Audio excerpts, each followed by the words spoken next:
গতকালকেই একটা নিউজ প্রকাশ পেয়েছে অনলাইনে যে স্ত্রীকে কুপিয়ে হত্যা করেছে তার স্বামী শুধুমাত্র এই গুড়া মাছ কাটাকাটি নিয়ে। তো আমার হাজব্যান্ডও আজকে 1 কেজি 2 কেজি না পুরো 2.5 কেজি গুড়া মাছ নিয়ে বাড়িতে হাজির। তো আমি কোনো দিকে না তাকিয়ে বসে পড়লাম গুড়া মাছ কাটতে, কারণ আমারও তো ভয় লাগে, তাই না? কারণ আমিও তো মানুষ। হা, হা, হা! আমি কিন্তু ভয় পাই নাই। আমার হাসব্যান্ড ভালো আছে। সে আমার সাথে বসে নিজে দুজনে একসাথে মিলে আমরা গুড়া মাছগুলো কেটে কমপ্লিট করছি। বেশি না, মাত্র ১ ঘন্টা সময় লাগছে।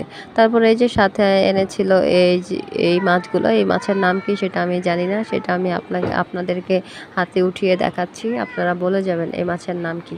আর ভিডিওটা ভালো লাগলে অবশ্যই লাইক কমেন্ট করে পাশে থাকবেন।